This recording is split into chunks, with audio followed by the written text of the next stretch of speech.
Welcome, everyone. It's Angelo Robles, host of the Angelo Robles podcast and the founder and CEO at Family Office Association.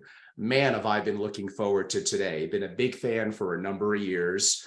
My interview with the acid capitalist himself, that would be Hugh Hendry. Hugh Hendry is an award-winning hedge fund manager, market commentator, thought leader, St. Barts real estate investor. That may be the most important. And surfer. I'm a terrible surfer. You, I'm assuming you're like a million times better than me, but that's a low benchmark. I am a terrible surfer. The metric you require. First of all, Angelo, wonderful to be on your show. Thank you for the invitation. Well, thank you. With regard to surfing, and indeed to all other walks of life, there is this saying that you require 10,000 iterations to gain proficiency, to gain a threshold level of competency. And I fear that with surfing, I am hovering around 3,679. So I have some work to do yet, but I am endeavoring to achieve threshold competency. You know, I had on James Altucher a couple of months ago, and we did go back and forth on the 10,000 hour rule. He's not a believer in it. He says you could do something the wrong way for 10,000 hours and not get any better. Shooting a basketball shot, but you still suck, even if you're shooting it in the wrong form. The difference, of course, in surfing is you pay the price with it every day, theoretically, potentially including your life. So it's something that, of course, you need to be extra diligent about. But anything in life that is worth it doesn't start off easy. We have to put in the effort and the time, right? Absolutely. Hey, listen, anything that hits you with a bit of dopamine means you're coming back for more. Well, I'm on board with you with that. So we'll get a little bit to some of that in St. Bart shortly. But I was mentioning, so in the work that I do with billion-dollar families and the work I do speaking at universities, and shockingly, they still invite me. I'm not sure why. I get so much outreach from younger people under 25, specifically men, but broadly, whatever, men and women. And basically, it's around the work I've done of what I call, are we living in sort of a matrix? Maybe not literally in an AI, although perhaps, who knows? But just the concept of, like, most of us live a very mundane existence. We go to college, we get debt, we, I guess, get married, we're a burden to the system, we pay our taxes, we have children that produce, hopefully, in society, and we basically go to the green pasture and move on. And for those that want that, there's nothing wrong with that. But how would you recommend to the audience that is often young and very concerned about the future, that how they could have financial freedom, freedom in general, and the opportunity to so-called escape a matrix? And I'll compare my answer to yours. Okay, well, I want to begin. I mean, evidently, there is no answer, there's no right answer, but I want to begin with philosophy. I've had a very challenging personal year. And with challenges comes wisdom. And the wisdom that I've gained is the impermanence of life, that everything will change. And so perhaps the key is not to be some flotsam on the stormy sea and to be pushed one way and back this is the emasculation, I believe, that you're picking up from these young adults. Now, I want to, and I don't mean this prejudicially, but I believe the allure of Bitcoin has been partly founded upon it was demonstrating a velocity speed in terms of the price appreciation that allowed our younger generation to dream of having that financial independence and therefore to have more control over their destiny. But I fear that it was over-reliant upon a dream that it would be so perfect if it was true, because we live in a world today where, you know, in most instances, if you buy real estate, if you buy other forms of risk assets, and we talk about the compounding, and I mean compounding as a velocity, as an escape speed to achieve dreams, it ain't there. Yeah, there ain't no catapult that's kind of going to give you that convexity to think, yeah, I'm going to make something of my life. So first and foremost, glimmer and glow, be the master of what you control, and then just don't overinvest in a faith or a belief system, and always retain a degree of, hey, you know, what if, my thing was, and I think I'm meandering here as I seek the perfect answer, but my mantra was, my liberation is, I don't fear being wrong. I think that's what I want to say to those young graduates, like to set yourself up where you do not fear the consequences of being wrong. That's how I've led my life. Yeah, that's actually a great answer. I'll compare some notes. This is a generation, the under 25 crowd, I guess you would call them Gen Z, that does not believe they're going to have a better future than the generation that comes before them. This is very intriguing to me, the lack of confidence in the ability of what the world will look like from their perspective. So when I'm asked that question, and I'm not the only one giving this answer, but for my audience, maybe I am. And I hate to make it sound so capitalistic, but one way to potentially escape the matrix, one, think for yourself. You're not going to learn how to do that in college, by the way, for the most part. There may be a rare professor or two, but you got to make a lot of money. And how do you invest that capital into things that throw off income streams, potentially real estate, businesses, et cetera? There might have been the hope of Bitcoin, but that might have been a little bit shattered. Broadly, I'm a fan of crypto and Web3, but certainly it's been a disappointing, quote unquote, last year. I would have global options. I would not be tied down to any one country. If you have the wealth and you create wealth, you want to have a global network. You want to have optionality on passports, in my opinion. What do you think about some of those things that I said? Of course, it's easier said than done. Get rich, make a lot of money. Yeah, well, I mean, says me quaffing rosy champagne in sandbars is like, fuck you, forgive my French. Well, you make me want to take out my water, but there may be vodka in here. You don't know with me. I've had a tough day, believe me. When I listened to your very eloquent response, I wanted to yell at your younger audience. I wanted to yell, be mischievous. I love it. Be curious. Touch hot plates, like the French Foreign Legion. If in doubt, move forward. Okay. Because remember, like to quote, the one and only, Steve Jobs, you're gonna die, right? Eventually. So like, like I say, I never feared the consequences of being wrong, but curiosity and being mischievous. And I want to say to you, do not become a slave of permanence. Mm-hmm. Do not become a slave of logical, linear thinking that I have to achieve this stamp of approval. I need this college degree. I need it at this particular institution. I need to work for this group. Break that down. Have the courage to say, this is me. I'm mischievous. I'm curious, and I'm going to glimmer and I'm going to glow with my enthusiasm for the next step. It's an overused term, but I found it important from my experience also investing in startup entrepreneurs. Resilience. Which is why I love younger people to get involved in sales. And I know some are more natural at it than others, but the opportunity of being rejected, of fine-tuning what you're doing, and that applies to human relationships, interactions with the other sex, quote unquote, as well. How important to you is resilience? I mean, yeah. Resilience is, hey,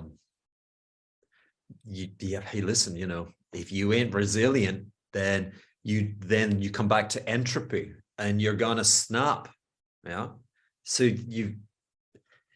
my thing, there is a wonderful punk band, contemporary punk band, and it's somewhat oxymoronic in that they're from Switzerland. Oh my God, this Yeah. is unexpected. And they're called the Viagra Boys, which I love. And one of their songs, they're like, "Hey baby, I'm loose. Be loose." Yeah. Because if you ain't loose, you ain't going to be resilient and you're gonna break. That's great advice. You got me going now on music. We'll get a little bit into that. I know you're a fan. Were you a fan of the Sex Pistols? Don't get me started. But like, tell me, what was their number 2 greatest hit? Oh, I'm not sure. Tell me. Oh, there you go. Like, I would struggle, but the Sex Pistols rock. Okay. So this whole notion when people go, yeah, I did this, shut up. Okay. Like the Sex Pistols rewrote history with 100%. one hit. Hey, that says it all. They're iconic to this day, for sure. And we're going to get somewhat into music, but tell us a little bit about your upbringing. You obviously became a successful hedge fund manager, a commentator, a thought leader, owning property in maybe the most beautiful island on earth in St. Barts.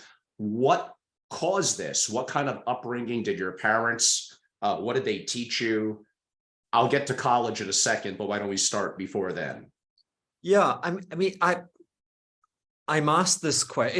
It's the go-to question. It needs a response. I've written a memoir, so I've like scrupulously like labored over this answer. I was a weird kid. I'm a weird adult. There you go. Not surprise you. That makes 2 of us, by the way. I understand. Well, kindred spirits. We're moths attracted by the bright light. But I lay claim to being a Benjamin Button, living my life in reverse. Now, I cannot sincerely tell you why these things happened. I have to accept they happened. I wish to attribute the forces of my inner force and serendipity. That if you're willing to put it all out there, then there is this beautiful siren called serendipity that sometimes can take you forward. Now, you asked specifically my parents, wonderful, loving parents from very humble environment. My father was a truck driver, and my initial years were spent in a violent housing project, being rejected by that community. I want to say specifically to who my parents were. My parents worried. They worried about everything, yeah. And there was a political revolution, the Reagan, Thatcher, the Friedman kind of, changing the tilt, the axis of the world, if we go back to around about 1980. And my parents were liberated financially by the right and the ability to buy their residential home from the public stock, and to buy it at a level where they could afford it. And that was like taking magic mushrooms. They were like, this is what, 40 years ago? They were born into servitude. They never believed that they would have the financial wherewithal to have a mortgage. And again, maybe serendipity, but changes. Someone dropped a pebble in the pond of life, and it affected my parents. And I want to say to you, if they were of the worrying type, taking on a financial commitment just made them go bat crazy. And so you ingest that as a young child. And I have to tell you, I'm a world-class worrier. That's what I get from my youth. I mean, I guess that comes into play to a degree as a hedge fund manager. We'll get to that shortly. But growing up in the challenge, now, of course, there's been successful people from upper class to middle class to lower class. But there are little nuances that you pick up. I also come from a humble background. I think that does cause you to appreciate what you have when you got it and to hang on to it furiously, because you know how fickle it is and things could go away. Has that been kind of an insight that you lived your life by, or more enjoying life at the moment? The fickleness, I think we've addressed, in that I'm very conscious that, again, as I set up my risk deck, that the consequences of being wrong will not take me back to zero. Yeah. So that is very much the learning of the source code that I rejected, not the love of my parents, but I rejected the matrix of their life, the pyramid of and structures of their life. I didn't know what I was rejecting it in favor of, but I was determined that I would find other pastures, and I've succeeded. And my challenge today is to cement, to keep. Let me tell you, I ain't dying poor. Yes, that becomes very important to people like us. I would agree.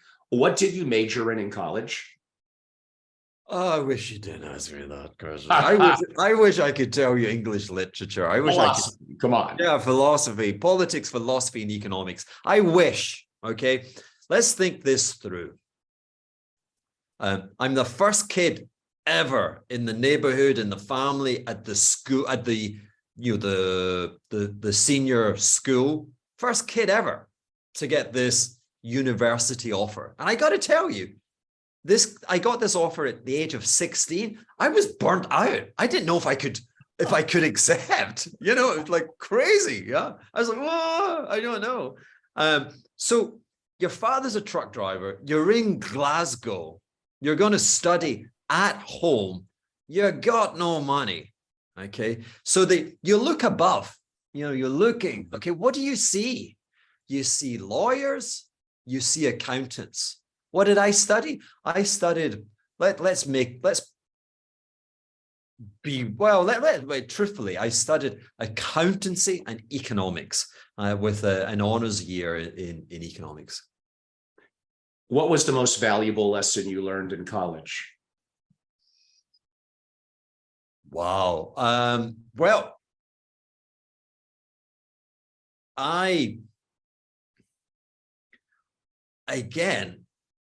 so college was not an opportunity to kind of be mind expansive.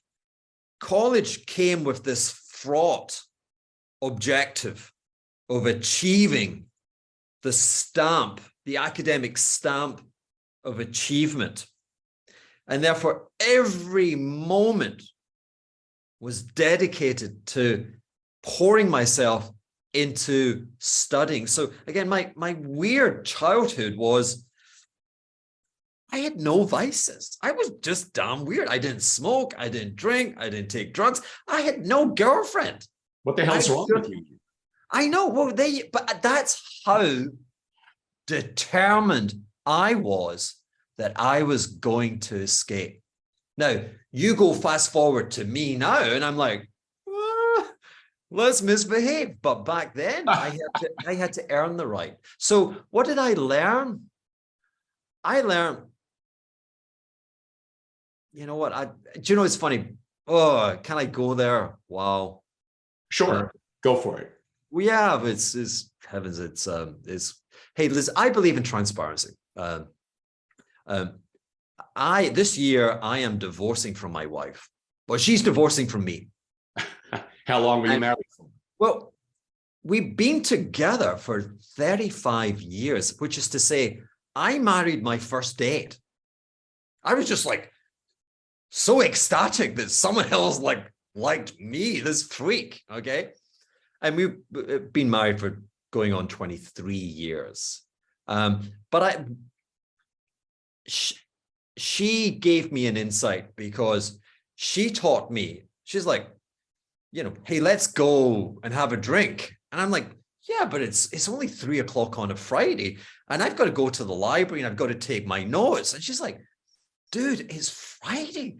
No one does that, And so she actually, which was part of her charm, she's like, hey, let's misbehave. So I didn't learn that personally. I learned that through my engagement with others. So I guess I want to say, life lesson, make sure you find someone funky at college. That's probably better than what the professors are going to teach you. Given that I'm based in Greenwich, Connecticut, the so-called pound for pound hedge fund capital of the world, and I've been very fortunate at my in-person events, interviewing Ray Dalio, Steve Cohen, Tudor Jones, Cliff Asness, a whole bunch, and other friends we probably have in common as well. What led you down the path? You don't go to college where, well, I want to be a hedge fund manager. How did that evolve? Well, indeed, I couldn't have. I would have thought a hedge fund manager was something to do with gardening. Yeah. Actually, on that note, for the young ones that are listening in, how would you describe a hedge fund? Let's start with the basics. Well, when I discovered hedge funds, which would be to fast forward like 8, maybe 10 years, where I was, after 10 years of going, 10 years of being like the kids today, emasculated in a sludge of gray where I couldn't escape, and where the things that made me unique were defined as the things that made me dangerous, and therefore I had to be suppressed. 10 years or so, I was invited to work with a very special hedge fund in London. And so, to your point, what is a hedge fund? A hedge fund to me was being a pirate.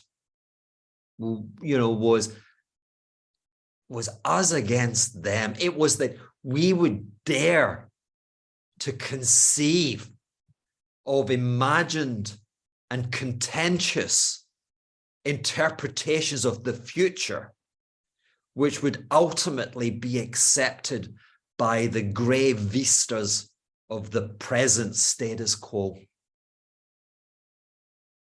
Now, you did the lure, and there's nothing wrong with being a capitalist and wanting to make money, but did the lure of 2 and 20, was that somewhat attractive to you?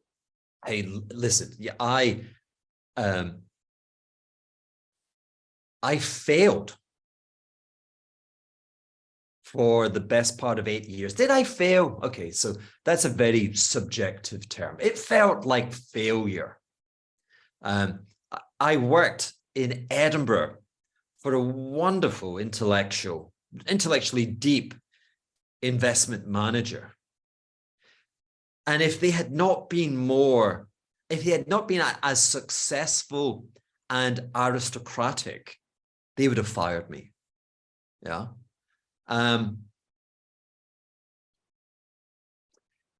Remind me the question, forgive me, because I do have an answer to this. The financial incentive of the financial incentive, yes, the financial incentive. So so I was going nowhere. Now, going nowhere, but I was gaining knowledge. So clearly that is. Were you kind of an analyst? I was an analyst, and I was promoted with age to investment management responsibilities. And my education was wonderful, but it was incomplete for the nature of my mental setup. I can't explain my mental setup. Like I am not here to eulogize about poor kids who make good. Okay. Like I'm into anyone who makes good. I want to say that one of the advantages you have being the poor kid is that the program, the logic that you apply is first generation. You write the program. Like with a lot of successful kids, you inherit, like you have generations of successful people, and their programmable logic is ingrained in you. I was Slate, clean slate, the author, and it took me 10 years to kind of like get it to work. So financially, I left so much. I am not saying play the violin here. I am not saying play the violin, but I am the poorest global macro manager that you've ever seen on a podcast. But philosophically, I'm the richest and the deepest. Okay. But back to your point, I remember eventually finding pirate spirited, crazy people. And they said, we want you to join our ship. You're just like us. And as we were eventually signing the contract, the chairman turned around to me and said, if this works out, you'll make $1 million. And kind of poker face, I went, yeah, okay. I got to tell you, I went home that night and I said to my wife, they said I might make $1 million. Woohoo! That was just like the most astonishing. I think I was on $80,000 or something. And that was just an unspeakable amount of money. And I got to tell you, within a year, it happened. But was it the thrust? Was that the magnetism? No, I wanted to be a pirate. I wanted to stick it to the man. Now, the irony, of course, is, and I know we're getting a little deep in the weeds in hedge funds, which may bore people, they start off that way. I agree with you, as pirates escaping a larger shop, an investment bank, whatever it may be. And then they become successful. They get billions of dollars of AUM. They're rich. They get pension fund money. And all of a sudden they get happy getting 6% returns. They're asset gatherers. What goes wrong? They become the Royal Navy. Yeah. Yeah. And this actually happened in true life, as my kids say. Like eventually, I think the war with Spain, the Brits went to the pirates. They said, look, you guys are just mean. You guys are very effective at taking down those Spanish galleons. What if we wipe the slate clean, right? We say, we'll forgive you your misdemeanors. Will you join the Royal Navy? And they say, yeah. And that's the S curve of the hedge fund. So personally, it's kind of fun because I'm known, if I'm known at all, I made a good fist of 2008. I made 50% in the month of October 2008. I made about 32% for the year. And I was managing nothing. I was managing $200 million. And as I was doing my victory parade, like, genius, investment god, I got it. Yeah. Money just left the fund. And I shrunk to $50 million. I think people are like, I cannot believe that idiot did so well. Let's get our money, Well, they probably wanted liquidity and you gave it to them. I did. I was one of the only open funds. But I was then persuaded, the Royal Navy came calling. They went boom, boom, boom. They said, hey, listen, we were talking offline about entourage. What if I was to tell you that with some stylistic changes, if we cut your hair, if we put a tie on, if we stop you going on podcasts or television, okay, and if we staff up with experts, optical experts, what if I was to tell you, we'll go from managing $50 million to $1.5 billion? Is that something you would be interested in? And I don't know if it's to my shame, but I said, hell yeah. Okay. And they were right. Within 18 months with pension fund money, I was managing collectively 1.5 yards, $1.5 billion US dollars. But guess what? I spent a year, again, full transparency. I spent a year on medication, antidepressants. And again, for anyone listening in, can I say to you, never, never accept medication for the mind. I don't know what the term is in America. In the UK, we would say general practitioner, from your family doctor. Okay. Right. They are not equipped to make that decision. If you feel that you have that need, you have to seek a professional, what do we call that? In French, it's a Psychiatrist. Yeah, exactly. So anyway, there you go. It was financially the best of times and creatively the worst. And what do? Well, like I say, I decided I could not live in Greenwich, Connecticut. Why not you? It's not so bad. We have horses and polo. Yeah, well, there you go. And country clubs. Yeah, I took the pill and I went, I'm out of here, guys. I'm out of here. And when did you first go to St. Bart's? I went to St. Bart's for all that I'm trying to convince people that I'm this, kind of rock star, crazy person. The quick accumulation, quick after 10 years of sideways drift, but when success grips you, it grips you quick. Yeah. The ascent, you go long, you go sideways, and boom. And suddenly my neighbors are rock stars. Literally. I'm buying houses with no debt. I've got a house not in the Hamptons because I'm in London. So I've got a house in the Cotswolds. And I vacation during the winter in the Caribbean. I just become a caricature of a hedge fund. So to that point, I want to say I discovered St. Bart's maybe 2007.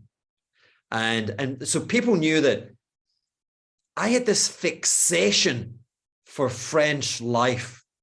When I was at university with no vices, I was on my own. I'd go to the foreign film theater. And back then there was just an intensity of French cultural movies. And I remember watching Betty Blue, 37,2 dans le matin, the temperature of the body in the morning. And it begins with what seems to be the most unstimulated sex. Full on. And then the guy stands up naked. It's all there. He takes a cigarette and he pours himself coffee in a bowl, right? A bowl of coffee. He's been bonking and he's got a cigarette. And I thought, I got to make myself a bit of that French lifestyle. And so people said, I don't blame you. Yeah, go to St. Bart's. St. Bart's.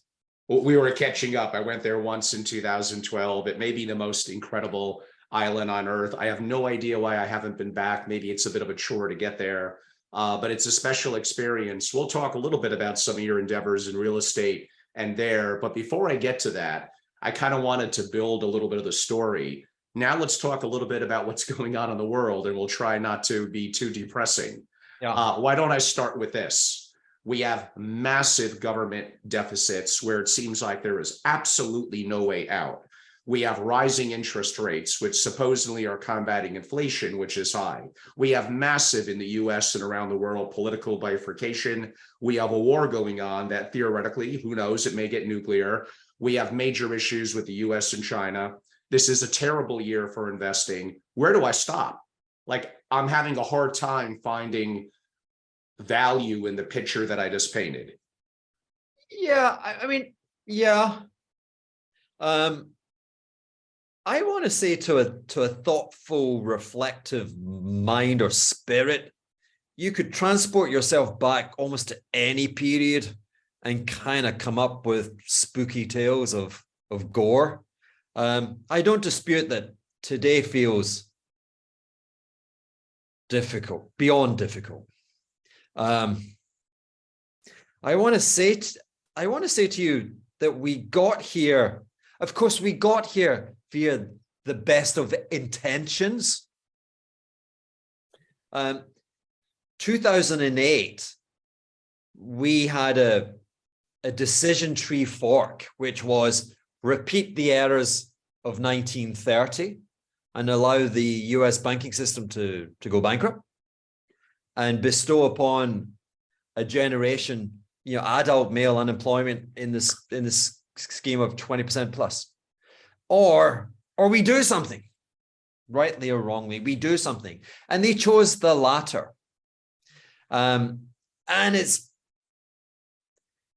as bad as it is, I still think push come to shove, you would make the right decision. But what can we say?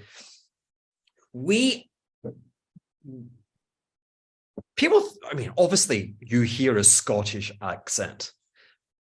Philosophically, I'm a kid of the Rolling Stones, which is I'm in California, I'm driving the car, I can see the billboards, I'm drinking Coca-Cola, I'm going to drink tequila.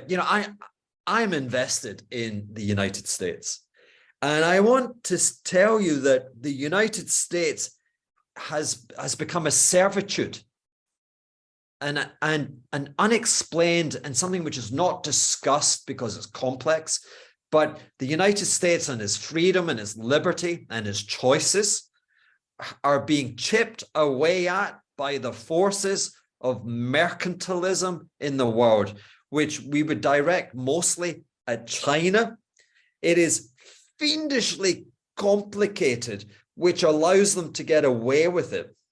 But explicitly, the Chinese do not trust the Chinese, forgive me, the bureaucrats, the members of the Chinese Communist Party, not the Chinese. Chinese are wonderful, hardworking, great people, soulful people, but they are under the cosh of a tyranny. And the economic term is transfer. They transfer wealth from their own people because they don't trust them to take the hard-earned bounty of their productivity, their work ethic, and to have fun, to be American, buy a car, go on holiday, live it up, because they fear that when you and I are left to ourselves, we go crazy and we have a cycle. We have booms and busts, and they worry that their number one objective is the permanence. This is the flaw in the Chinese Communist Party. It is predicated on permanence. You and I, we've seen the future. Nothing, we've seen the past. Nothing is permanent, okay? So as they interfere, what have they done? Instead of a cycle, they've created straight lines of linear GDP, okay? But they put their household sector into servitude, and the consequences, that wealth transfer, they then, forgive me, this is wishy-washy, but you're talking about upwards of $7, $8, $9 trillion, and they take that money and they drop it into America, because America is the only open and large enough financial economy that could accommodate all of that. And here's what is weird, because America doesn't need the money, right? Doesn't need it. It's not the 19th century. In the 19th century, the emergence of the miracle American economy required overseas funding for canals, for railroads, chemical plants, telecoms, you name it. Today, America's investment needs are modest, and they are easily addressed by domestic sources. So when an external agent comes, it's like one of those games from an arcade where you kind of go in, you grab $9 trillion, and then you bring it over here and you drop it. When you drop it into the United States, you make the thing that makes our system so glorious is we had smart money. We had a rate of risk capital that the real rate of return allowed a market-based economy to bring creditors, those with money, bring them to engage with debtors, the people with amazing ideas that could change our world, but they don't have the money. And our genius system with this rate of interest goes boom, and you get fusion, and you had 40 years of like almost 3% GDP growth right up until 2007, 2008. And then you drop this bomb of too much. Bernanke called it the glut, the international glut of savings. And that glut turns money into dumb money. And you no longer get the fusion and the reaction of entrepreneurship. Instead, the hardworking people in America and other open liberal societies, we become a community of speculators. That's where we are now. You know, it's not, the French coined this term about the United States dollar, an exorbitant privilege. It is an exorbitant, what I want to say, cost. It's a penury that the United States carries alone, and it's leading to the impoverishment of the 99%. And of course, is fostering anger, which is tearing the political economy apart. So, well, we have a lot to jump into there. I was going to save the dollar to a little later, but you queued it up too perfectly. The dollar is incredibly dominant. You could argue as a U.S. citizen benefiting our country of America, that's great. It's doing good, relatively speaking, this year, but that is causing challenges, like you said, in practically every other economy. It's inevitable that one day the dollar won't be what the world settles in, whether that's in 5 years or 50 years, I'm not sure. But I'm assuming the Chinese, the Bank of International Settlements, the IMF, the countries that you're noting, the BRICS banding together, there is going to be forces probably along the lines of a centralized currency that just appears inevitable. And right now, if that were to happen, the world isn't ready. You'll just kind of completely fall apart. But I don't exactly know what my question is, but it sounds like the inevitable to you. Am I correct? And is that what, 1 year, 5 years, 10 years, 20 years or longer? Okay, so I'm going to push back. Okay. Because you cited my least favorite people. The IMF. Really? No, they're my least favorite people too. Right? Like, you know, what? Like, who are the IMF? Why do they exist? What and the WEF too, but I don't want to offend too many people. The World Bank, again, who are they? Get out of the way. The Chinese, they're communist, well, not the people, but the leadership. They're a tyrannical party making the mistake of believing in permanence. Okay, but to that notion of permanence, we have a global currency standard, which is predicated on the United States dollar. Yes.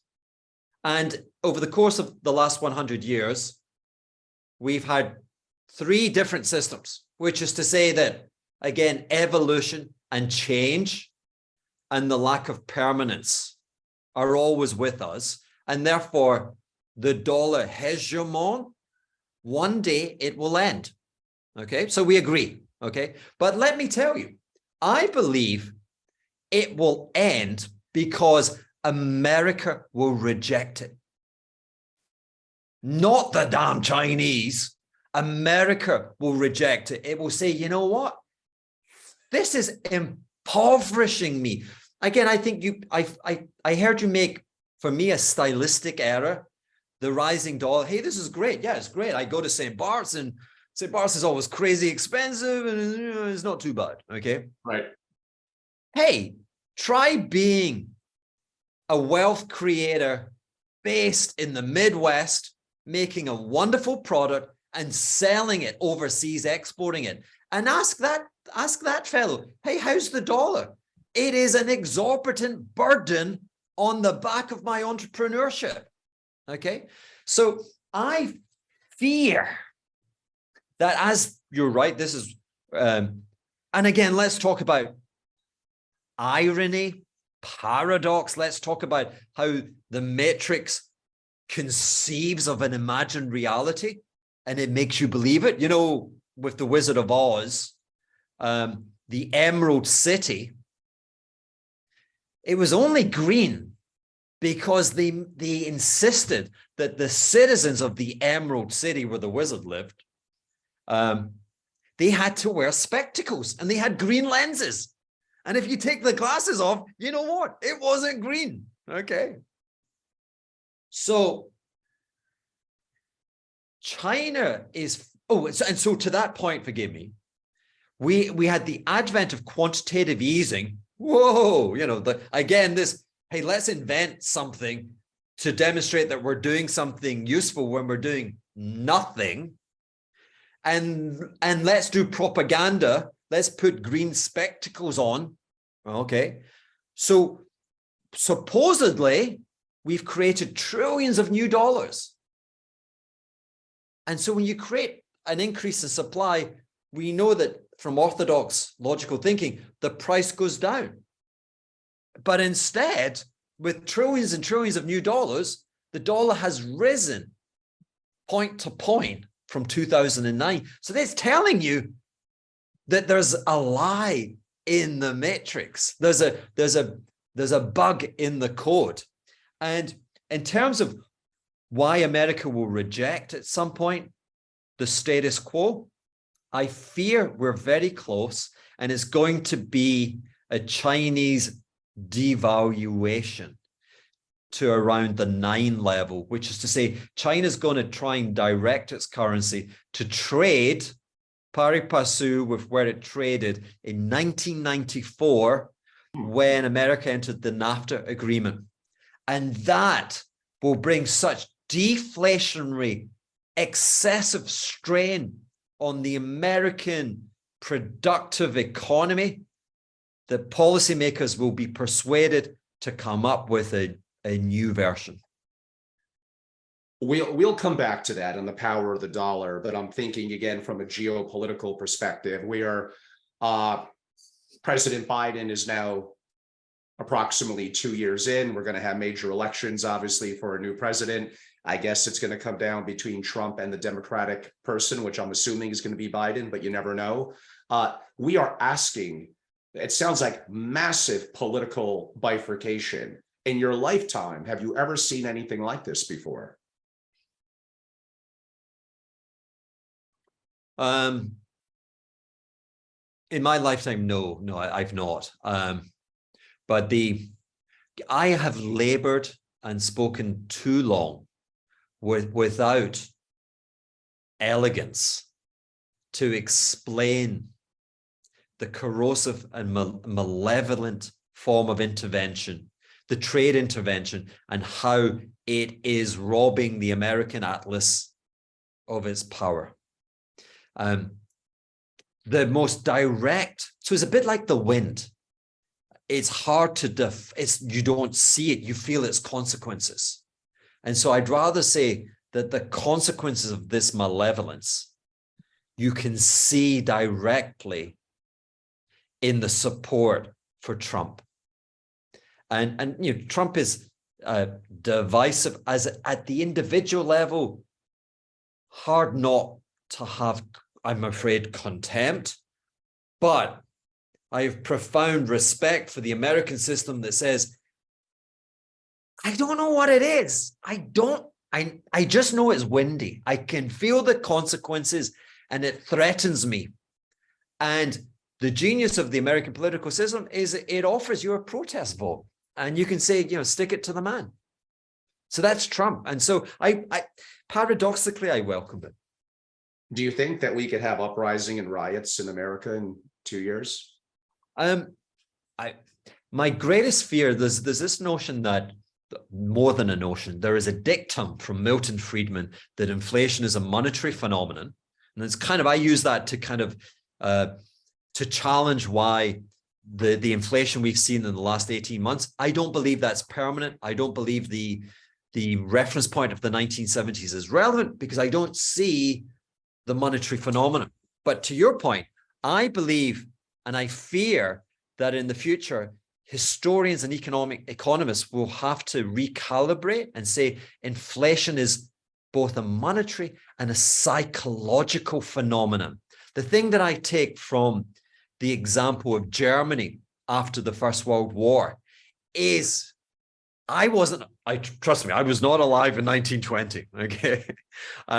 But you have to go back as far as 1920 to find a society as divisive as the American society today. And I think that was one of when we're both citizens and I say to you, I hate you. There's no comeback on that. When you start hating citizens, you start breaking contract law and you're on the dawn of chaos, and chaos will bring you bad things. I would say so. I'm going to bounce back on the subject I brought up that kind of relates to all of this, in my opinion.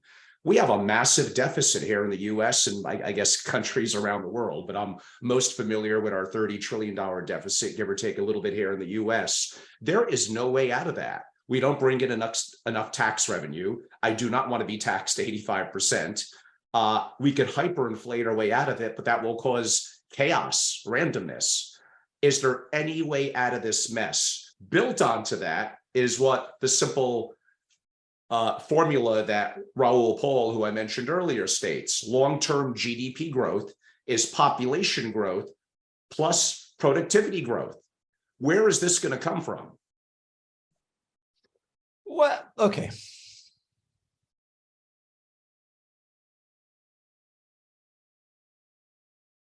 Okay, so I've forgotten the first part, but let's answer the second part. Where's it going to come from? So I believe we're enduring another economic depression. I think the conditions of the last 12, 13 years, ever since the Lehman bankruptcy, I think for a lot of people, it would be kind of similar to the 1930s. You take out the Dust Bowl disaster, right? I think, you know, the people who end up working at shopping at Walmart, or rather shopping at Target, the people who end up working at the Amazon sorting factory, the people who were foreclosed back in 2008, I think their life feels a lot like the 1930s. The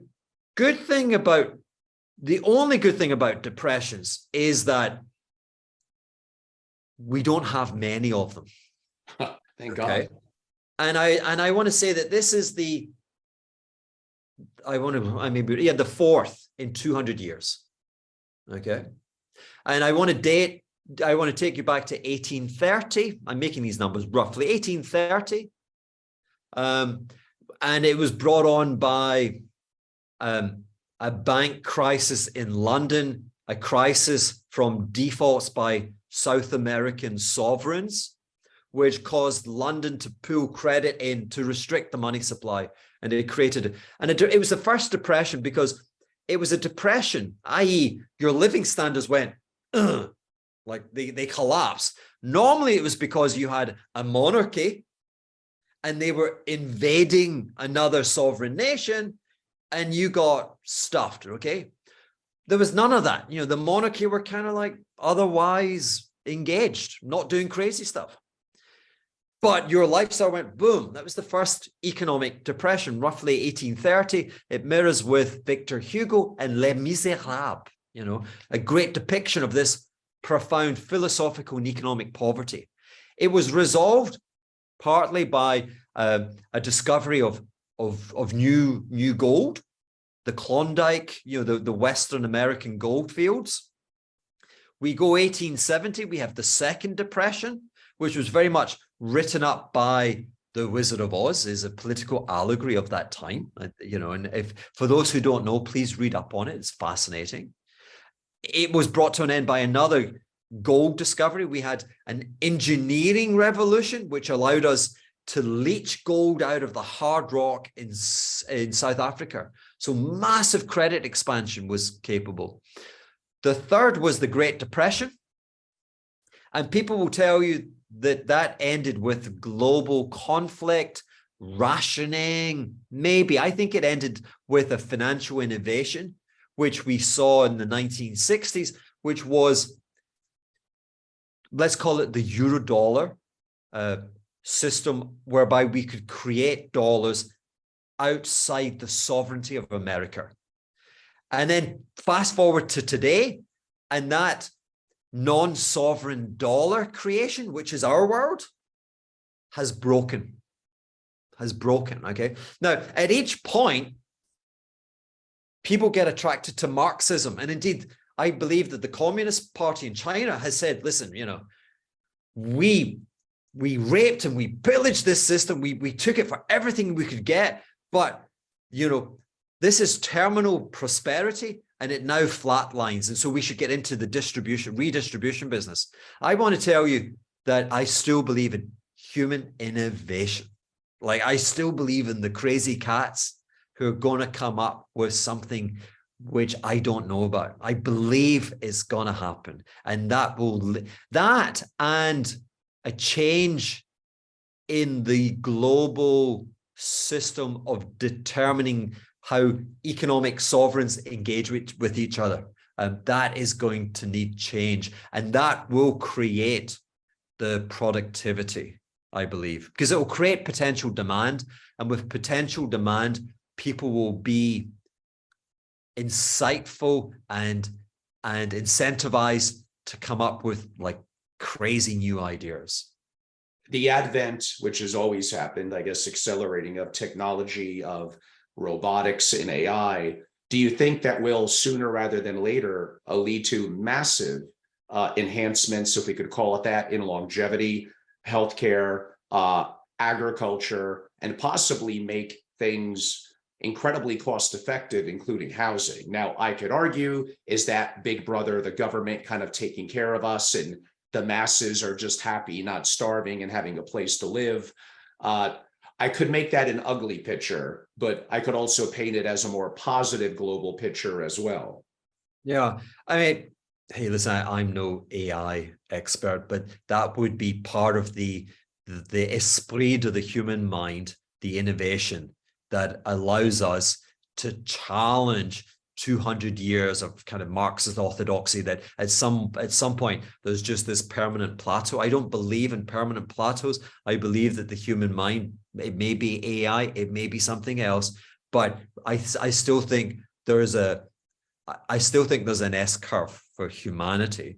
Now, more relevantly, perhaps, financial innovation.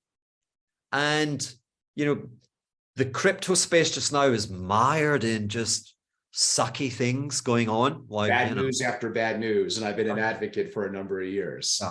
Still laying out long term, but it's being hit pretty hard.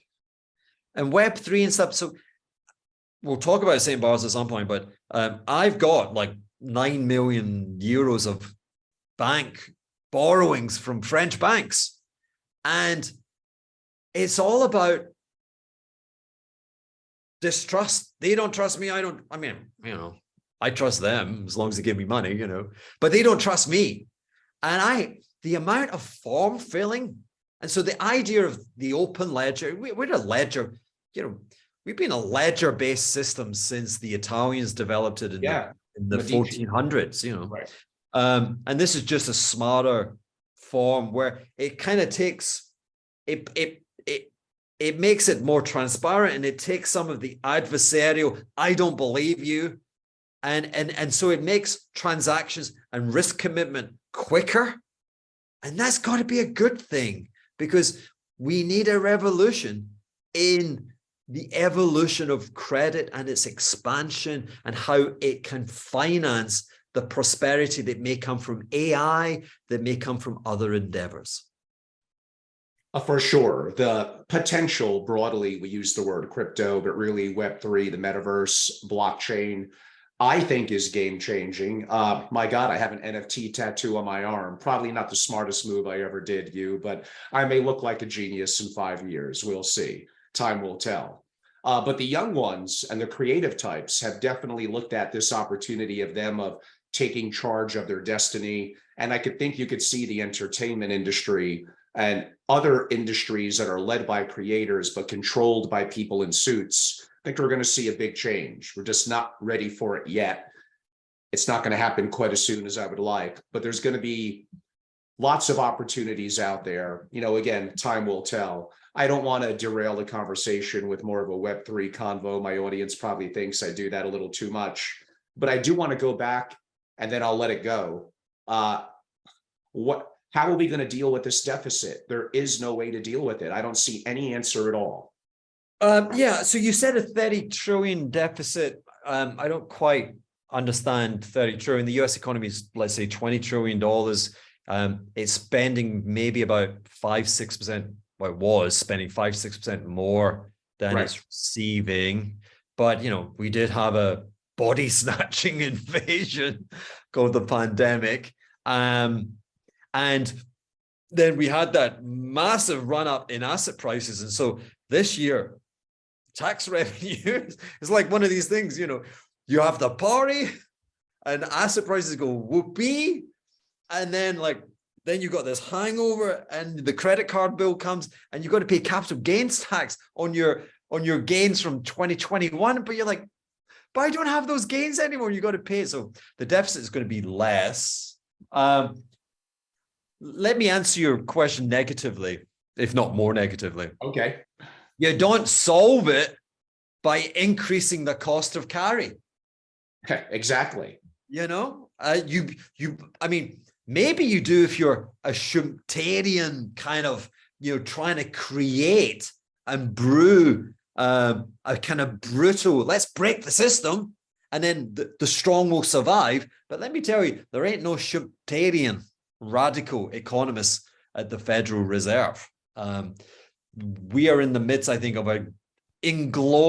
another inglorious Fed policy error, which is going to impoverish more people and which comes from a profoundly narrow perspective of money. So they are so determined to be right that in the very opaque subjective world of finance, they've had to focus really, really, really small for their deliberations to be correct. But then they're ignoring out here, and out here is chaos is brewing. The whole system's blowing up. They don't see it. And they always make this error. Well, I mean, you beat me to the punch, Sean. I was going to ask you, guess you answered it. How do you think Jerome Powell and the Fed is doing? But I guess that answers that. He will recant when it becomes evident the unintended consequences, if you will, of his monetary formula.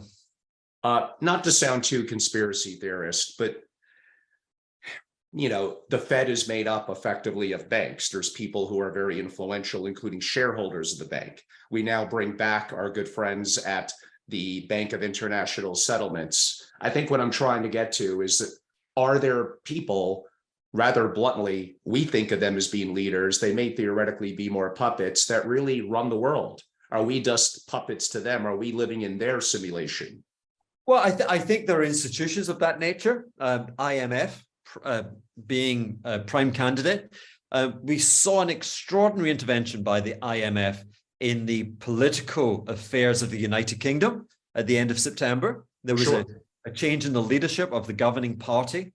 They had rightly or wrongly with regard to the specific policies, I don't wish to comment, but they had the audacity to propose an expansionary budget. And it was dismissed. And indeed, there were comments can you name me the head of the IMF? A couple of months ago, I could have done that. Unfortunately, I forgot. I can see it's a lady. Oh, is it Christina? No, you're thinking Lagarde. Yes. I mean, it's a kind of Eastern Europe. I mean, she looks like a Bulgarian. Again, she can look like whatever, or he could look like whatever, but a very austere. I've been in this business a long time. I've got no idea what good she has ever served the global economy. I've got no idea what her track record is. I know that there was some controversy that she was kind of deemed to be a little bit too politically connected with the Chinese regime, whatever. But she is making political comments and intervening in the governance of the United Kingdom. And I just find that concerns, that's profoundly, I'm the only one standing up saying, who are you? And why do I care? Get out of my TV. I mean, I'm in your computer, dear audience, because you choose. You know what is going to be on offer here, right? And if you don't like it, you're going to switch off. But who the hell invited Madam Housewife from Bulgaria? Anyway, there you go. No, I love it, you. I'm going to go back to a little bit of what you said a little earlier about inflation. I guess what is the dictionary definition? A distortion of prices that occurs when money loses value. To the average person, forget that definition. It's basically shit costs me more money, housing and food. The rich, okay, it goes up 10, 15, 20%. They don't like it, but they can afford it. Sure. But the masses, 90% plus, they're feeling it now. Maybe not as much as earlier in the year, but in gas, definitely in food. It's real to them, very real. Is raising interest rates the way to curtail it? No. So many points where we could just like be a firework and go different ways. Again, there are two communities in America. There's the rich and they save. Yeah. And then there's everyone else and they're dis-saving. So you're saying it's maybe not so bad. It's easing off. Maybe it's easing off. But you know what's not easing off? When you are at the threshold of where you can exist and you get a 10, 12% permanent increase in the prices of everything that you have to consume, you need credit cards. You just got to borrow the money. Credit card debt is like it is not. I counter the conventional logic. They say, oh, consumers look really confident in their wages and in the economy next year because look at their credit card bills. Get out of here. They've got no choice. You got to heat your home. You got to feed your kids. You got to put a uniform on them, right? You got to drive the car to the office, right? And it's exposed. The fragility is exposed by the explosion that we're seeing again in credit card debt. So there's that. Secondly, prices are up, okay, because we had a global pandemic. We asked all the good folk to stay at home, protect themselves. We paid them to stay at home. Then we gave them a check. We said, we know you're at home, but here's money to spend. Right? So you just created the most insane supply disruption. Okay. I want to buy things on Amazon. There's a delay and then it gets over-ordering. And it takes 18 to 36 months to work its way out of the system. That's where we are. It's not that rate of price increase will moderate because the ordinary folk are not getting 12% pay rises. And why are they not getting 12% pay rises? Because of the servitude coming out of the Chinese economy. If you raise if non-skilled labor is awarded 12% pay rises in this environment, the jobs will go offshore. So it's impoverishment. I want to say that we've been operating under a class warfare, like really clobbering the unskilled. And now you've got this financial war where the Fed is then punishing you further by raising rates. It will not stop the Ukraine-Russian misadventure. And the market-based economy is already resolving the supply disruption from 2 years ago. So why are the good folks suffering? It's a crime. I'm going to be a little careful how I phrase this question so the video doesn't get pulled from YouTube. Yes, we have a war going on. We're probably not going to get into the political aspects of it with Russia and the Ukraine and the whole thing with the United Nations behind the Ukraine and how complex that's becoming. But it is causing issues with agriculture, with fertilizer. It's changing the dynamics of that in energy and oil. We're heading into a season where that's going to be more greatly challenged in parts of Europe and other parts of the world. And again, I hate to sound like Dr. Doom so many different times, but this is what I said earlier of why I think we're in very dangerous times now. But you are correct. I could go back in different decades and probably find maybe not quite as globally connected, but I could find challenges in every decade. Yeah, and hey, listen, I'm a great believer in the capricious nature of life. So again, if I was to, when I set up my hedge fund, I said to myself, "Whoa, what am I going to do?" Because this was 20 years ago, 22 years ago, and the highest return on intellectual capital was being a hedge fund manager. You know, the 2 and 20. Heck, some of these guys take 40%. You know, Steve Cohen and whatever. Jim Simmons at Renaissance. I said to myself, it is ludicrous to try and attempt to outsmart the smartest people on the planet. My chances of succeeding in that endeavor are close to zero. And so I re-engineered it and I said, why is it that just by being super intelligent, you're not guaranteed to make money in the world of financial speculation? And I concluded the reason is because weird shit happens. Life is capricious. You're constantly going, oh my God, who would have thought that? And so my franchise was to be the person that went, me, I thought that, yeah. And periodically I would get a return from capricious thinking, if you will.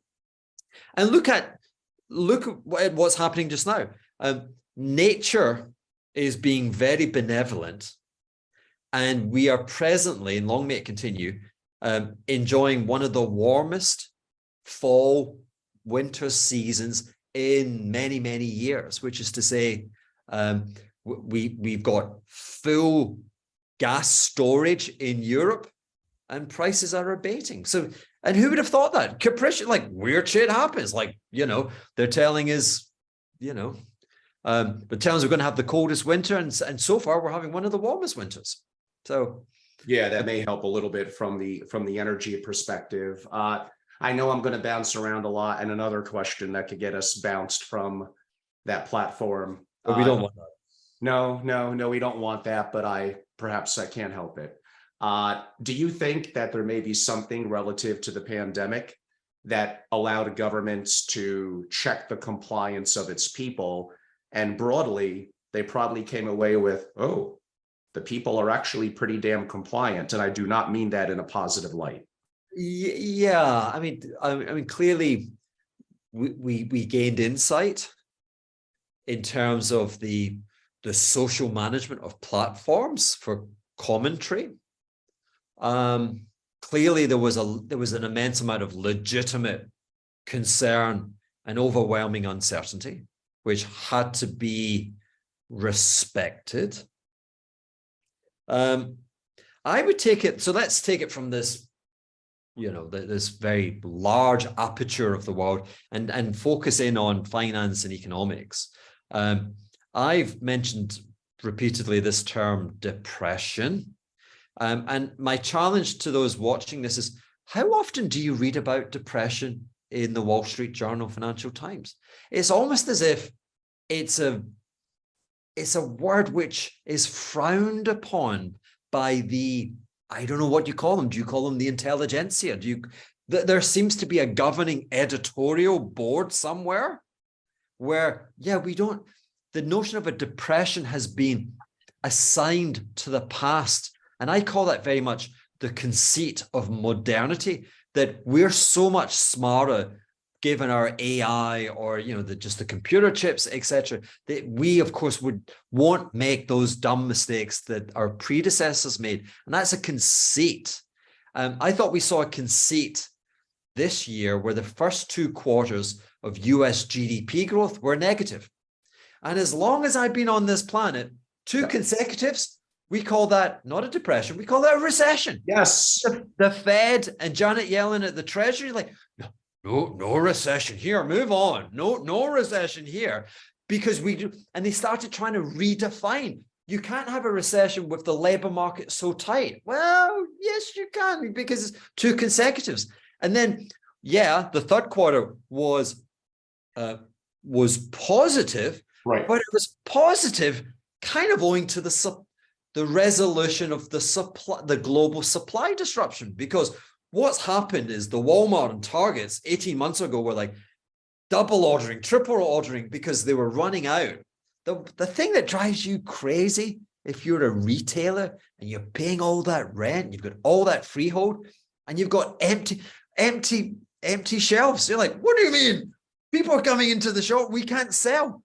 Buy me, like order more, right? And so you had a great influx of imports, and that would have a negative bearing on GDP. The third quarter is stronger. Why? Because Target, Walmart, et al., they're like, stop sending me cheap computers from China. Okay, so anyway, so that's I think that's the safe ground, and certainly that has been the observations that I've drawn from the recent past and governance of our public dialogue. Yeah, no, I agree. We ballpark have about half an hour. There's multiple topics I want to cover. Some will have to leave for the future. So the powers are globally, let's just be direct. It's the US and China. I'm looking forward 10 or 20 years on how things could change. If they change, they probably won't. But I look at India as having the potential, but unfortunately it's so mired in so many grave challenges I don't know. So I'm going to mention India to you, and then I'm going to throw out the continent of Africa, where 38% of the population is going to be in the continent of Africa by the beginning of 2100. I look at it as having potential. That doesn't mean it's going to work out. They have agriculture, famine, a political bifurcation like there's no tomorrow. There's lots of challenges, but those are two areas of the world that I would be looking at. What do you think? Okay, so India, I want to say to you that the genius. So the US has been this dominant sovereign nation, towering over other sovereigns for now the best part of about 90 years, if not longer, 100 years. Yeah, like Bretton Woods at minimum. Yeah. Oh, yeah, look, from after the First World War. Yeah. And that's a long time. And I want to say that the most successful empires, let's call America an economic empire. Clearly, it's a military empire. But I want to say that those who come to the fore to dominate others and who enjoy longevity, they have a secret sauce. They have something so audacious that their competition is unwilling to copy. And it is freedom. The French coin égalité. And I want to contrast that with the tales which were very popular and widespread 15 years ago, that China was going to supplant the US and become the dominant. So I'm not answering your question. You asked India. I will get to India. China does not have the human liberty, which I judge to be a cornerstone of any wannabe global power. Without that, you get to touch it like the kid from Icarus, and then you come back, and you come back rapidly. So with India, I still fear the culture, that it's a culture, with the caste system. I mean, I'm making this up. I may as well be Keith Richards, and I'm like putting tunes together here. But I fear that they have a caste system which says, like, this kid's better than this kid's better than this kid. Yeah, you don't create hegemons when you have this tiered system, when one person is, the wonder and the joy, and maybe it's becoming a lie, but in America, you could be nobody and you can still think that you could be the man. And I don't think you have that in India. I may be wrong, but that's, when you ask me that question, that's what I offer. Then you offer Africa. God, I am saying to you, I'm the prophet of, I'm the one who embraces capricious things. And I hope wonderfully capricious things will transform the continent of Africa into a powerhouse. I wish for that. However, I want to say that some places are just damn unlucky. Let's consider Brazil. Brazil is an astonishingly amazing country. Amazing, beautiful people, amazing, diverse, deep resources, natural resources, an industrious, educated population. They've had huge access to public finance, to credit from the rest of the world. And they can't escape velocity speed out of being mired in a cycle of kind of grayness. Why? One of the things is geographically, it's a really hard country. It's a really hard country to get your infrastructure correct.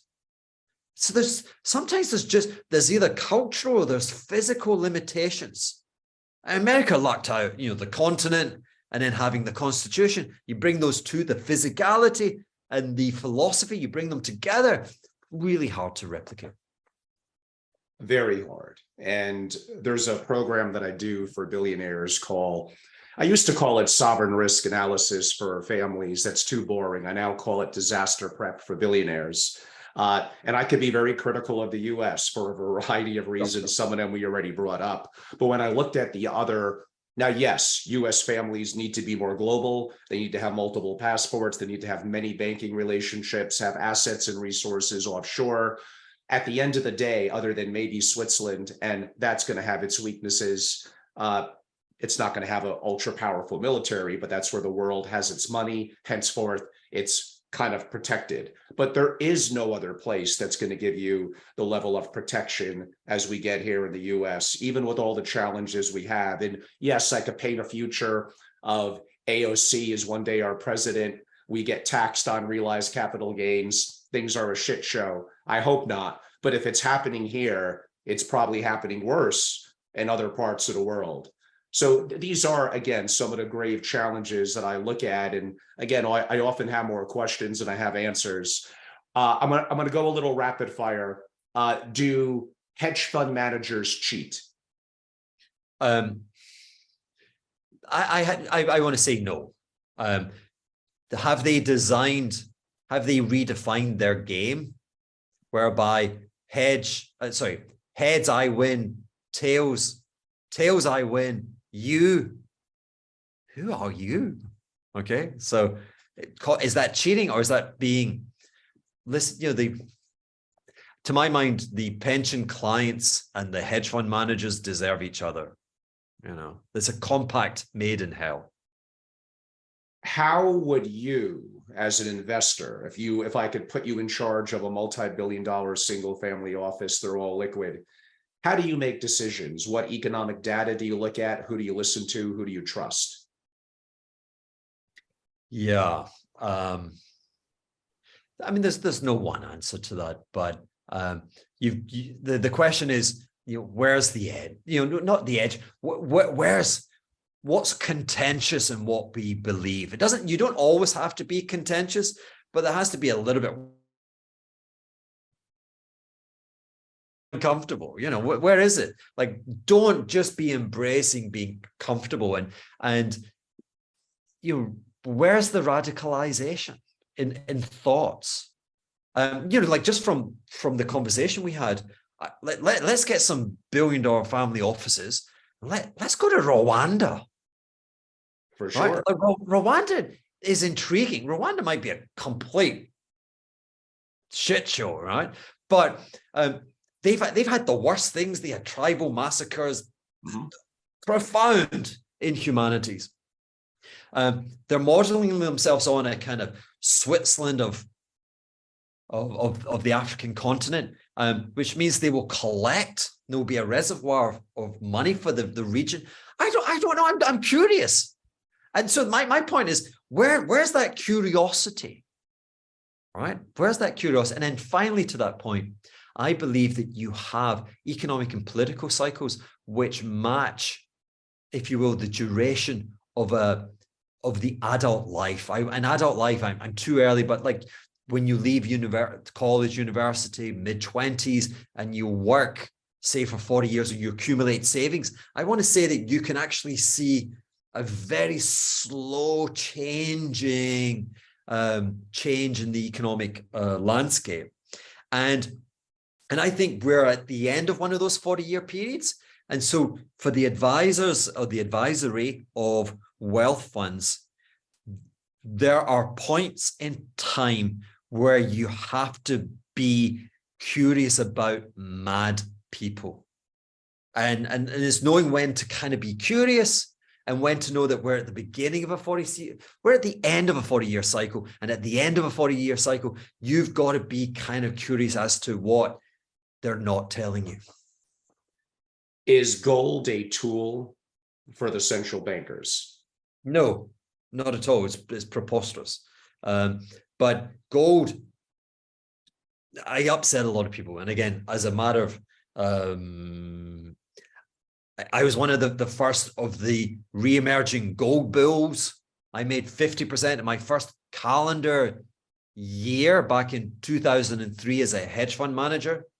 And I made it from buying the gold of the Bank of England. They were selling it at prices below $300 and I was buying it. Okay. But I want to say to you, gold is preposterous. It's not, don't think of that as being, it's not a slur. I like preposterous things. Gold is preposterous. Like gold comes into its own when the world becomes chaotic. Like if nothing else makes sense, gold is this amazing protest asset. It's like, you know what? You're all damn crazy. I'm going to buy the dumbest, most preposterous asset. Screw you. Right? Now, to anyone, of course, listening to this, gold steadily since the nadir of 2002, 2003 has done okay. And in foreign currencies has been a very good investment. The stage where gold becomes a preposterously powerful asset to the upside is with the descent into tyranny and chaos. And so I'm calling it preposterous, but in a very positive mindset. Well, does that lead to the question, does gold cause or contribute to war? Don't think so. It's an ancient relic that captured the imagination of influential. There were no more than 4 people in the world who determined global monetary policy in the 1920s, and they messed up, and hundreds of millions of people suffered. And how did they mess up? Because they had like a dumb idea about money, and how gold should be the anchor, and we confuse. Money is a store of value. Money is a utility of exchange. So many things you can define money. But it has to be elastic. You know, so many of the proletariat, especially in Europe, were butchered in gruesome world wars. And of course, you know, the American GIs, that coming home is like, we're not going to be ruled by elites, right? And so the people demand that money be elastic, and gold is not elastic. Now, that makes it an interesting store of value, but it means it has almost no utility as a monetary function, as I understand it. I mean, I could say, is gold somewhat artificially suppressed, but many things are suppressed and manipulated. Maybe that's a better word. Given that you do think that at least short term, things could get a little challenging, do you have any prediction in the coming months for a price of gold? No, I don't. And my fear is that, you know, at its worst, the S&P this year, I think, was down 25%. Now it must be down, I'm guessing, I don't know, 17, 18%. Right. And I think this episode will end when the market has called the bluff of the Federal Reserve to intervene. And we discovered that asset prices being down 25% on average was not sufficient. So maybe it's 40%, maybe it's 50%.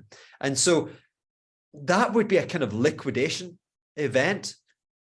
And what my experience of financial trading in history reveals is there's no such thing as a safe asset.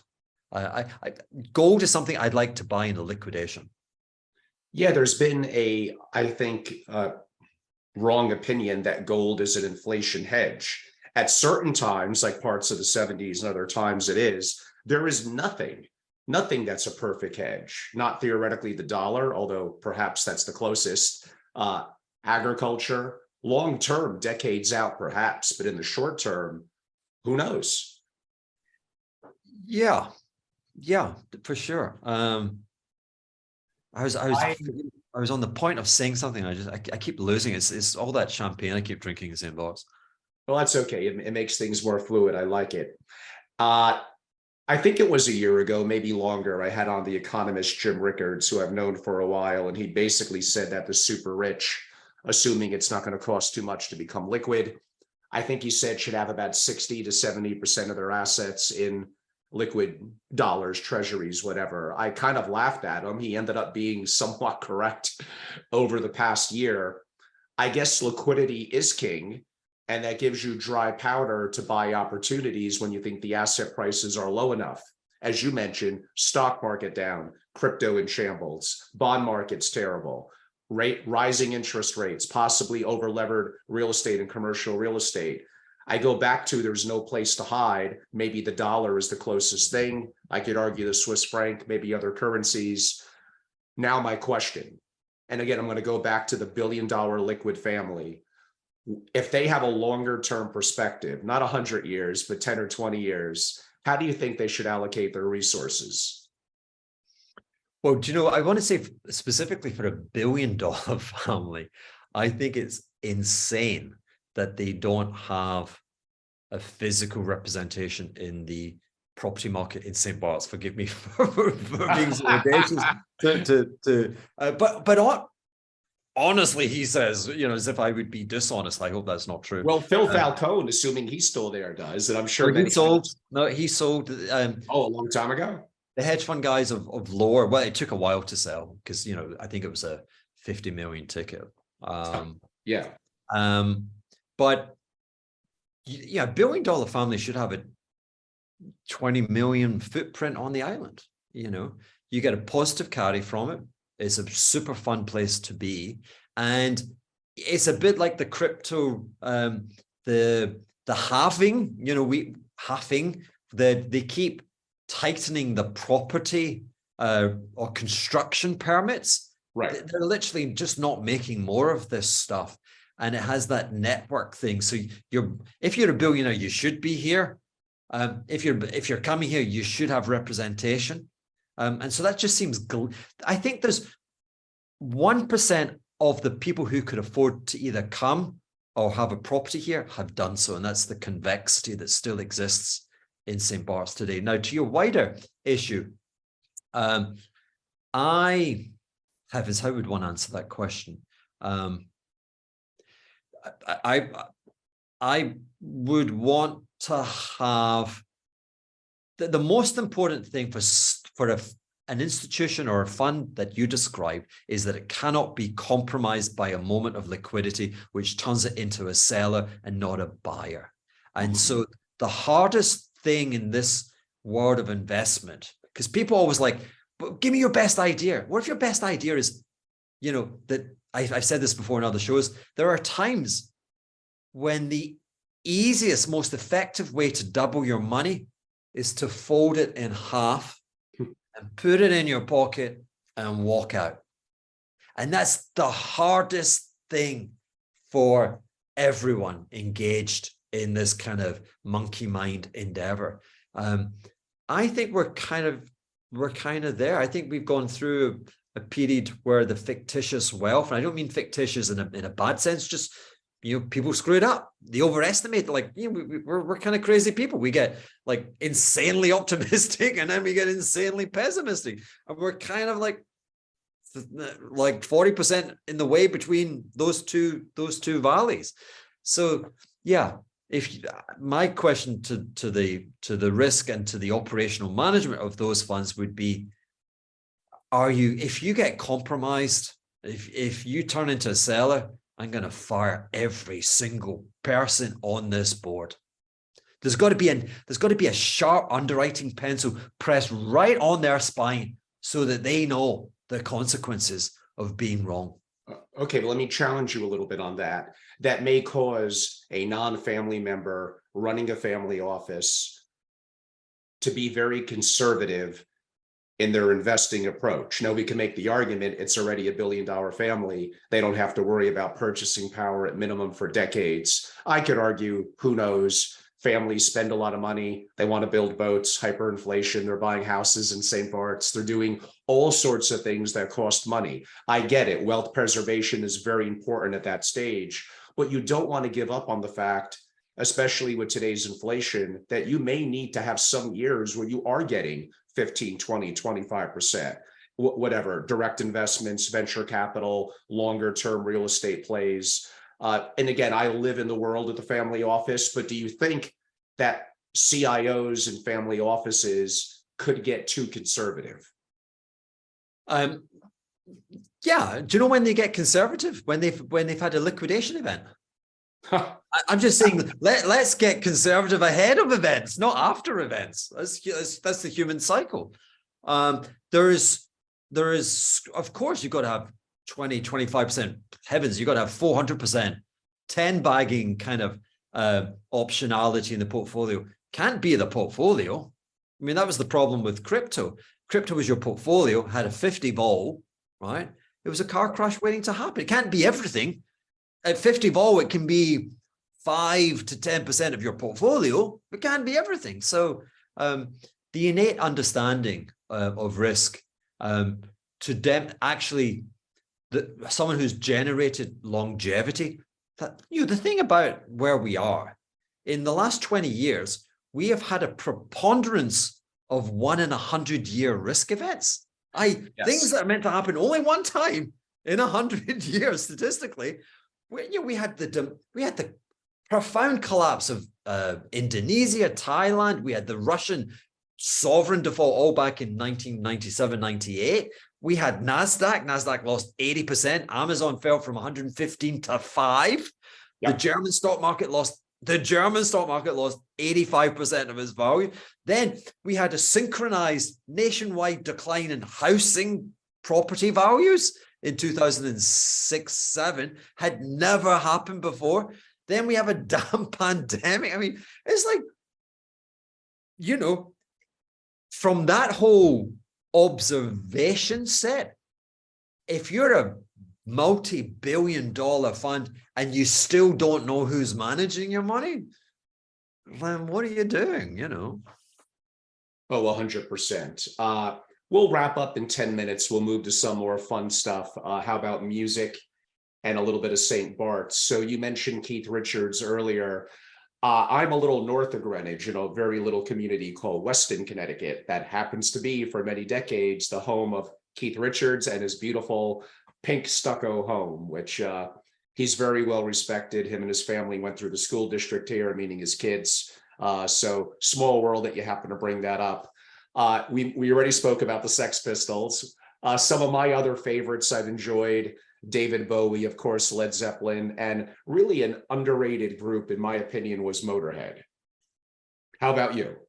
Motörhead, it has evaded my curiosity. The pledge, the writing of my misadventures when I was younger, the fact that I had no adventures when I was younger, I'm misbehaving now. That's my pledge. I know you're making up for lost time. Yeah, that's my pledge. And so I am naturally drawn to I love punk. Punk, like we mentioned the Sex Pistols, but like it's happening today. And there's two trends. There's an amazing trend where some of the biggest new groups are the lead singers, that the band are in their 40s. It's not the kids. Wow. Like we've seen that there's an arc of creativity which stumbles as they get richer, and it kind of creeps in the mid-30s-ish, yeah? Whereas there has been a high incidence of groups which are just fusing with the guys and the girls being mid-40s. And believe me, they are kicking ass. So there's that. And of course, the gem is when you discover craftsmanship by young kids, and it is dressed in two guitars, you know, and a drum and just a power and lyrics. There's an amazing band just now. I am obsessed. Fontaines DC out of Ireland. Wow, it blows my brains. And then music and literature I've used them as mental keys to try and unlock the unconscious REM, which is always with us. And there's just something about it where sometimes I get a glimpse of what might happen. It was just the other day I was I stumbled upon the Blondie rap, if you remember, you know, the man. Oh yeah, that was arguably the first time rap on a major label, what, 79 or 80. Yeah, and it's insane. And actually from it, I got the man from Mars. He's eating cars, he's eating Cadillacs, Subarus, you know, it's insane. And when he's eating all the cars, he's eating bars because that's where the people are. And I managed to construct and conceive that into an allegory about China and mercantilism. That's what music does to me. You know? And again, for the kids, back to the very beginning of the show, like, don't find yourself compelled to listen. More importantly, don't find yourself you will not be a great investor because you exclusively read How to Become Rich books or How to Trade books or biographies of great traders. It might help, but to be truly unique, you need to read anything, everything, Jane Austen, whatever, you know, because it's a melting. What's happening when you read? It's a video game. You're actually making the decisions of the protagonist before they make them. And then they make them, you get angry, like, that's stupid. Or you go, yeah, that was quite good. That is a gym. It's like mushrooms. Your brain is like just growing. Neural pathways are just exploding. So please, people, read poetry, read music lyrics, read magazines, read. Well, it's great advice. I remember a couple of years ago, Roger Daltrey, of course, of The Who, basically stating that rock is dead. He mentioned the incredible rise of hip hop and rap. But you mentioned that there's a strong burgeoning, let's call it punk rock scene that's a little bit older in terms of their success and their careers taking off than is historical to what we're used to seeing in music. And I guess I have to go to some other places. I'm not being too exposed to this. Well, I tell you, there's an amazing KXLU. I mean, there are many amazing university radio. So university radio stations is a kind of go-to place for me. KXLU is a university very close to LAX airport in Los Angeles. Oh. And heavens, I spent 2 rather miserable years for other reasons living in Paris. But I was in Paris in the 8th arrondissement in this Haussmann, I think you call the architecture, beautiful, grand. I would skateboard from one end of the apartment to the other, and I'd listen to live radio from LA, and I'd be listening to the Graveyard, you know, like, I don't know, 2 a.m, because you'd be 10 hours difference, and I was in the afternoon in Paris. Wow, I discovered some amazing good dope. Well, I'm going to have to check this out. And I'm also, I just got back from LA and I go there practically every month. So I may have to explore this, even though in today's internet world, it's different. But there may be more going on there than I thought. You know what? I mean, to that point, I actually, one of my favorite bands, what a name, prepare yourself, the Jagged Baptist Club. Yeah, you have to love that. You got to love that. And I had the good fortune of seeing their first live gig in the United Kingdom in Manchester. And there was like 8 people there. 8, you know, who'd stumbled in. I mean, I paid what, $6.50 for the ticket. And the band had come all the way, and I love. And then, you know, at the end, we hang out with the band, you know, buy them drinks. That's rock and roll. That is rock and roll. Do you play a musical instrument, you? Yes. It's like my surfing. I do not know if I can demonstrate competency yet. but it is an astonishing device for the preservation and the expansion of the mind. I play bass guitar. I have a lesson tomorrow, and I want to say an hour of lesson, and that deep focus is the greatest source of bliss presently in my life. How does it compare to you with surfing? Surfing still has a lot of fear. I'm really more than competent conversing in the French language, and one of my advantages in learning a foreign language is I'm so used to making an ass of myself that I don't give a crap. You know?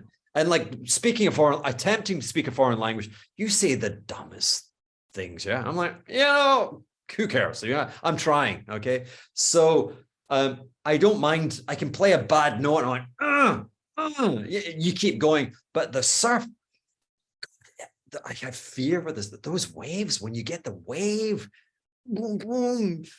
I'm like, oh my God. The surfing is definitely licking.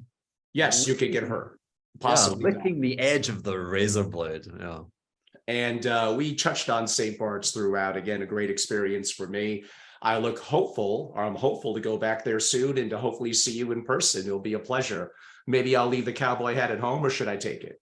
You bring it. We have hats aplenty here. I'll find a hat, and let's film it. Let's make a little like the boys in St. Bart's, and we'll teach the billionaires the houses they should buy, and we'll show the folk that the genius of St. Bart's is it's not the Caribbean. To offend the many again, I don't like the Caribbean. St. Bart's is Europe in the Caribbean. There are no, well, I was going to say it's Europe. There are no taxes, but more importantly, there's no crime. You don't live within confines and barriers, that you don't lock your house. There's beautiful beaches and beautiful people. Yes, I can attest to both of those. What's your favorite restaurant on St. Bart's? I don't have one. I've been too long. There's too many good ones. The best restaurants are the meals that, locals only, the meals that I have with friends in some of these most amazing houses. It's the secrets. The secrets are always the best. Jimmy Buffett's Cheeseburger in Paradise, I believe that was written like 40 plus years ago on St. Bart's, and a cheeseburger that he had there. Yeah, and that refers specifically to Bar Select. And the proprietor died, I think, during COVID, the age of 93 or so, and left many children who are now taking it on. And the Bar Select is cool, and it's one of the cheapest places where you can, like, if you're a kid, you can get a beer, you can get a burger, and they have bands. It's a great place. Oh man, I'm gonna go down there. We're going to talk investing. We're going to party. We're going to have a great time. Maybe we'll jump on Leo DiCaprio's boat. It'll be a lot of fun. I am going to follow up with you on that. Unfortunately, Please not do. this holiday season, but sooner rather than later. Before we exit you, again, I've been a big fan for a number of years. I love your Twitter. I highly recommend that you go to Hugh's website, subscribe to any of his blogs, his content. His Twitter is a must.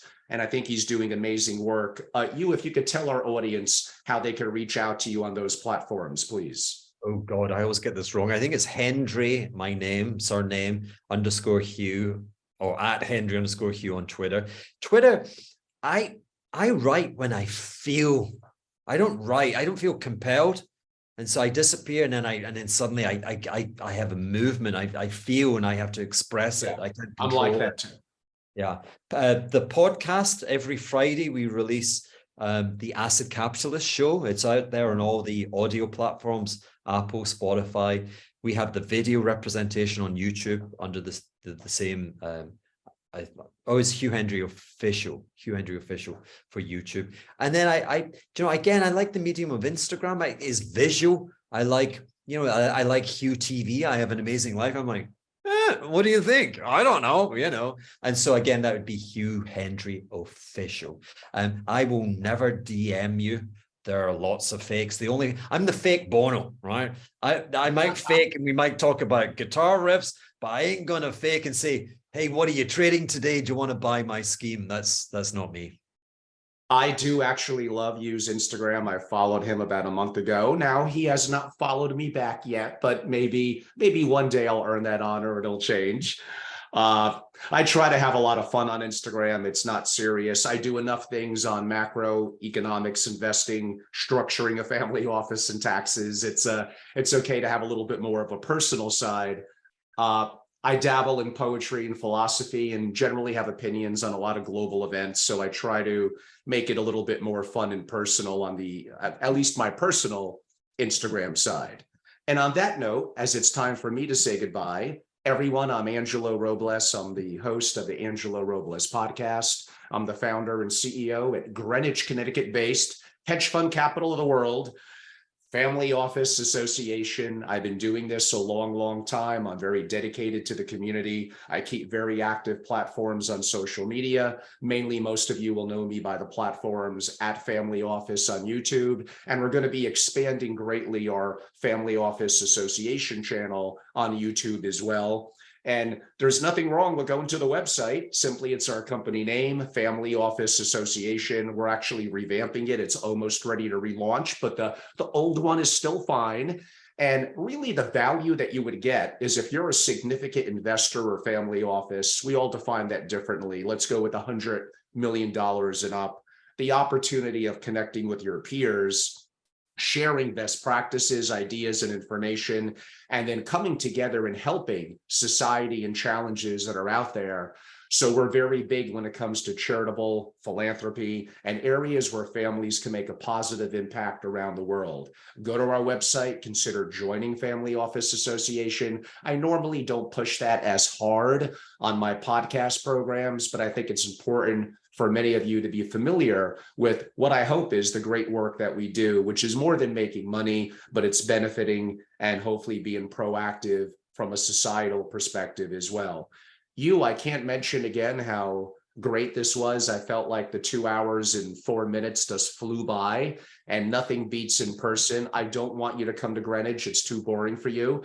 So I will take the party to St. Barts, or St. Barts will probably take the party to me. But I'm ready. 2023, you're going to see me. I cannot wait. I feel like we've just literally met 2 hours ago, but there's a bond. There's an affinity. I feel like we're brothers. I feel like we're going to misbehave. Well, yeah, you could count on that. So let's see. If you were to take me to a local establishment where we could enjoy an alcoholic beverage, what's your choice of beverage? Are you a Scotch guy? Tequila. Tequila. I like small ice. I like a reposado, and I like a little slice of orange a slice of orange in the tequila. We are going to pound those out. I could drink them all night. I probably will fall asleep, but I'll try to give it a run. I can't wait. I really can't wait. Wonderful. Hugh Hendry, everyone. I'll keep you all updated about my future trip in 2023. Obviously, we're going to be drinking tequila, having a lot of fun. Again, thank you so much for being the guest today and being very, very generous with your time. I greatly appreciate it. Forgive me, the backlighting is rather dim. I'm actually in the music studio. So we actually play music here. We have a good time here. When you come, we'll take you into the inner sanctum. So, oh man, I can't wait. That sounds like a blast. I'll bring my guitar. I'm pretty bad, but I'm still going to bring it. Bring it. Okay, Let's good. do it. Thanks so much. Great day. Thank you. Bye-bye.